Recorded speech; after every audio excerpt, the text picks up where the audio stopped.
अक्षरा व्यंकटेश कपाटे, वय वर्ष 14, भाटेगाव.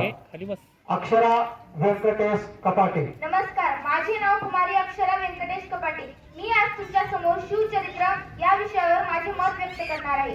महाराष्ट्राचा जो इतिहास लिहिला तो कोणी एरियागिऱ्यांनी नव्हे, तर महाराष्ट्राचा जो इतिहास लिहिला तो हिरव्या पिवळ्या शालीनं, तलवारीच्या खणखणाटीनं, घोड्यांच्या टापानं आणि शाहिराच्या डफानं. आणि हाच इतिहास घडविला छत्रपती शिवरायांनी. रयतेच्या राजाला, ज्याच्या भक्तीला जोर नाही, शौर्याला तोड नाही, जो अथांग आहे सागरा समान, त्याचे छत्र म्हणजे आभाळाचा सन्मान, जो त्या सूर्याची शान, मराठी मनातला धगधगता स्वाभिमान, आणि काळीच आहे सह्याद्री, ज्याला शंभूचा अभिमान. महाराष्ट्राच्या देवाऱ्याचं पहिलं स्थान असे ते पौर प्रताप पुरंदर, क्षत्रिय गुलाम कंस, सिंहासनाधीश्वर, राजाधिराज, योगीराज, श्रीमंत योगी, श्री श्री श्री छत्रपती शिवाजी महाराज की, छत्रपती शिवाजी महाराज की. बंदुकीच्या जोरावर आणि हंटरच्या धाकावर, अहो बंदुकीच्या जोरावर आणि हंटरच्या धाकावर मी अनेक वाघांना माणसाप्रमाणे जगायला शिकवणारी माणसं बघितली, परंतु बंदुकीच्या जोराशिवाय आणि हंटरच्या धाकाशिवाय मी इथल्याच माणसांना वाघाप्रमाणे जगायला शिकवणारा एकच वाघ बघितला, आणि ते म्हणजे छत्रपती शिवाजी महाराज.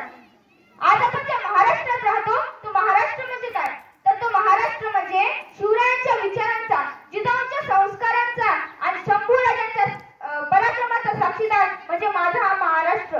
दीन दलितांचा, गोर गरिबांचा, 105 हुतात्म्यांच्या बलिदानाचा आणि त्या दिल्लीच्या तख्ताला घाम फोडणाऱ्या जिगरबाज म्हणजे मर्दमावळ्यांचा हा महाराष्ट्र. आणि याच महाराष्ट्राच्या मातीत 19 फेब्रुवारी 1630 रोजी एका रत्नाचा जन्म झाला, आणि ते रत्न म्हणजे छत्रपती शिवाजी महाराज. शिवाजी महाराजांनी त्यांच्या आयुष्यामध्ये माणसं जपली आणि वस्तू वापरल्या, परंतु आज आपण वस्तू जपतो आणि माणसं वापरतो. शिवाजी महाराजांनी त्यांच्या आयुष्यामध्ये नेहमी स्त्रियांचा आदर केला. त्यांनी त्यांच्या दृष्टिकोनाने भारताच्या इतिहासावर सुवर्ण अक्षरांनी इतिहास लिहिला आहे. आणि असाच एक प्रसंग मला तुम्हाला सांगावासा वाटतो. एकदा छत्रपती शिवाजी महाराज कर्नाटकाच्या मोहिमेवर महाराष्ट्रात परत येत होते. तिथे एक बेलवाडी नावाचं गाव होतं. तिथे एक छोटासा किल्ला होता.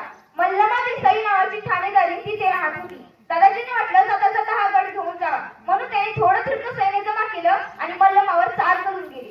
परंतु मल्लमा ही जिद्दीची चिकाटीची होती. तिने त्यांच्यावर प्रहार केला आणि तिथे मावळ्याचा पराभव झाला. दादाजींनी वाटलं एका महिलेच्या हातून मावळ्याचा पराभव होणे शक्य नाही, म्हणून त्यांनी अजून सैन्य जमा केलं आणि पुन्हा मल्लमावर चाल करून गेले. यावेळेस मात्र मल्लमाचा पराभव झाला. दादाजींनी ठरवलं की मल्लमाला काय करायचं आणि छत्रपती शिवाजी महाराज पुढे उपस्थित करायचं. तेव्हा मल्लमा आत गेली आणि तिच्या लहान्या बाळाला घेऊन बाहेर आली. जेव्हा तिला छत्रपती शिवाजी महाराजांपुढे दरबारात उपस्थित करण्यात आले, तेव्हा ती छत्रपती शिवाजी महाराजांपुढे नतमस्तक झाली आणि म्हणाली, राज, मी तुमची गुन्हेगार आहे राज. जी काही शिक्षा द्यायची असेल ती मला द्या, परंतु या म्हणजे माझ्या या लहान बाळाचा काहीही दोष नाही राज. तेव्हा छत्रपती शिवाजी महाराजांनी स्मित हास्य केलं. त्यांनी चिटणीसास इशारा केला. चिटणीस आत गेला आणि दुधाची वाटी घेऊन बाहेर आला.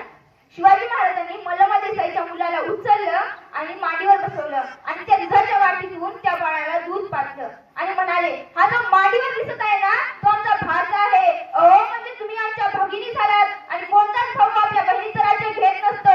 अहो दादाजी, बहिणीचं राज्य घ्यायचं नसतं तर बहिणीला राज्य द्यायचं असतं. आणि असं त्या काळातही माझ्या शिवरायांनी मल्लमा देसाईला तिचं राज्य परत केलं.